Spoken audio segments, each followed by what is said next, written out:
ನಿನ್ನನ್ನು ಆಶೀರ್ವದಿಸಲು ಮಾತ್ರ ಕರೆಯಲಿಲ್ಲ, ತನ್ನ ಕೃಪೆ ನಿನ್ನ ಮೂಲಕ ಹರಿಯಲು ಕರೆತಿದ್ದಾನೆ. ಆದಿಕಾಂಡ 12:2 ದೇವರು ವಾಕ್ಯ ರೀತಿ ಹೇಳುವಂತಾಗಿದೆ, ನಾನು ನಿನ್ನನ್ನು ಆಶೀರ್ವದಿಸುವನು, ನೀನು ಆಶೀರ್ವಾದ ನಿಧಿಯಾಗಿ ಎಂಬುದಾಗಿ 3ನೇ ವರ್ಷದಲ್ಲಿ ಹೇಳ್ತಾ ಇದ್ದಾನೆ.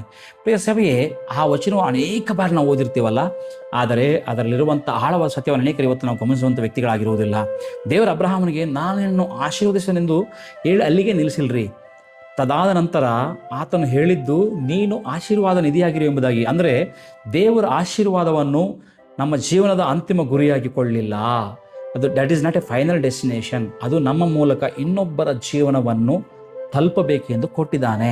ಮೊದಲನೇದಾಗಿ ನಾವು ನೋಡುವಾಗ ದೇವರ ಆಶೀರ್ವಾದವು ಸಂಗ್ರಹಿಸಿಕೊಳ್ಳುವಂಥ ಸ್ವತ್ತಲ್ಲ, ಹರಿಯಬೇಕಾದ ಜೀವ. ಗಮನಿಸುವುದಾದರೆ ದೇವರು ಕೊಡುವ ಪ್ರತಿಯೊಂದು ಆಶೀರ್ವಾದವು ಒಂದು ದಿಕ್ಕಿದೆ ಪ್ರಿಯರೇ. ಅದು ನಿನ್ನ ಬಳಿ ನಿಲ್ಲಲು ಅಲ್ಲ, ನಿನ್ನ ಮೂಲಕ ಹರಿಯಲು. ಒಂದು ನದಿ ನೋಡ್ರಿ, ಯಾಕೆ ಸಾವಿರಾರು ಜೀವಗಳಿಗೆ ಜೀವ ಕೊಡುವಂಥದ್ದಾಗಿದೆ? ಯಾಕಂದರೆ ಅದು ನೀರನ್ನು ತನ್ನೊಳಗೆ ಬಂಧಿಸಿಕೊಳ್ಳುವುದಿಲ್ಲ, ಅದು ಪಡೆದದ್ದನ್ನು ಮುಂದಕ್ಕೆ ಹರಿಸುವಂಥದ್ದಾಗಿದೆ ಪ್ರಿಯರೇ. ಸತ್ಯವನ್ನು ಗ್ರಹಿಸ್ತಾ ಇದ್ದೀವಾ? ಆದರೆ ಒಂದು ವೇಳೆ ನೀರು ಅಲ್ಲಿ ನಿಂತ್ಕೊಂಡ್ರೆ ಏನಾಗುತ್ತದೆ? ದುರ್ವಾಸನೆ ಬರುವಂಥದ್ದಾಗಿದೆ, ಒಂದು ಸ್ಟ್ಯಾಗ್ನಾಗಿ ಕೊಳ್ತು ವಾಸನೆ ಆಗುತ್ತದೆ, ಜೀವನದಲ್ಲಿ ಕಳೆದುಕೊಳ್ಳುವಂಥದ್ದಾಗಿದೆ. ಆಶೀರ್ವಾದ ಕೂಡ ಹಾಗೆಯೇ, ಅದು ಹರಿಯದಿದ್ದರೆ ಅದು ಆತ್ಮೀಯ ಜೀವನವನ್ನು ಕಳೆದುಕೊಳ್ಳುವಂಥದ್ದಾಗಿದೆ ಪ್ರಿಯ. ಸತ್ಯವನ್ನು ಗ್ರಹಿಸ್ಕೋಬೇಕು. ಇವತ್ತು ದೇವರು ನಿನಗೆ ಕೊಟ್ಟದ್ದು ನಿನಗಷ್ಟೇ ಅಲ್ಲ. ಗಮನಿಸುವಾಗ ದೇವರು ಇವತ್ತು ನಮ್ಮನ್ನು ಕ್ಷಮಿಸಿದಾನ, ನಾವು ಇತರರನ್ನು ಕ್ಷಮಿಸುವುದಕ್ಕೆ. ದೇವರು ನಮ್ಮನ್ನು ಮೇಲಕ್ಕೆತ್ತಿದ್ದಾನ, ನಾವು ಇತರರನ್ನು ಬಿದ್ದಿರುವಂಥ ವ್ಯಕ್ತಿಗಳನ್ನು ಮೇಲಕ್ಕೆತ್ತುವುದಕ್ಕೆ. ದೇವರು ನಮಗೆ ಕೃಪೆ ಕೊಟ್ಟಿದ್ದಾನ, ಆ ಕೃಪೆ ಇತರರಿಗೆ ತೋರಿಸೋದಕ್ಕೆ. ದೇವರು ಇವತ್ತು ನಮ್ಮ ಕಣ್ಣೀರನ್ನು ಒರೆಸಿದಾನ, ನಾವು ಇತರರ ಕಣ್ಣೀರನ್ನು ಒರೆಸುವುದಕ್ಕೆ. ಈ ಸತ್ಯವನ್ನು ಗ್ರಹಿಸ್ಕೋಬೇಕು ಪ್ರೇರೆ. ದೇವರ ಕೃಪೆ ನಮ್ಮಲ್ಲಿ ಮುಗಿಯಬಾರದು, ಅದು ನಮ್ಮ ಮೂಲಕ ಮತ್ತೊಬ್ಬರ ಬದುಕಿನಲ್ಲಿ ಆರಂಭವಾಗಬೇಕು. ನೋಡ್ರಿ, ಯಾಕಂದರೆ ಪರಲೋಕದ ಲೆಕ್ಕನೇ ಬೇರೆ ಇದೆ.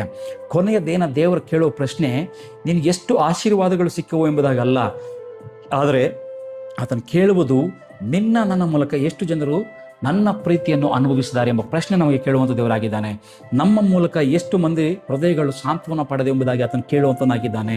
ನಮ್ಮ ಮೂಲಕ ಎಷ್ಟು ಜನರು ಕ್ರಿಸ್ತನನ್ನು ಕಂಡರು ಎಂಬುದಾಗಿ ಆತನು ಕೇಳುವಂತನಾಗಿದ್ದಾನೆ. ಇದು ಯಾಕಂದರೆ ದೇವರ ರಾಜ್ಯದ ಲೆಕ್ಕ ಈ ರೀತಿಯಲ್ಲಿರುವಂಥದ್ದಾಗಿದೆ. ನೋಡ್ರಿ, ಇಂದು ನಾವು ದೇವರ ಬಳಿಗೆ ಬಂದು ಕರ್ತನೇ ನನ್ನ ಆಶೀರ್ವದಿಸು ಎಂದು ಕೇಳ್ತೀವಿ. ಅನೇಕ ಸಾರಿ ನಮ್ಮ ಪ್ರಾರ್ಥನೆ ನನ್ನನ್ನು ಆಶೀರ್ವದಿಸು. ಆದರೆ ಇಂದು ದೇವರು ನಮ್ಮನ್ನು ಕೇಳ್ತಾ ಇದ್ದಾನೆ, ನಾನು ನಿನ್ನನ್ನು ಆಶೀರ್ವದಿಸಿದರೆ ಆ ಆಶೀರ್ವಾದವು ನಿನ್ನಲ್ಲೇ ನಿಂತು ಬಿಡ್ತಾ ಇದೆಯಾ, ಅಥವಾ ನಿನ್ನ ಮೂಲಕ ಮುರಿದ ಕುಟುಂಬಕ್ಕೆ ನಿರೀಕ್ಷೆ ಆಗ್ತಿದೆಯಾ? ನಿರಾಶೆಯಲ್ಲಿರುವವರಿಗೆ ಧೈರ್ಯ ತುಂಬ್ತಾ ಇದೆಯಾ? ಕತ್ತಲಿರುವವರಿಗೆ ಬೆಳಕಾಗ್ತಿದೆಯೋ?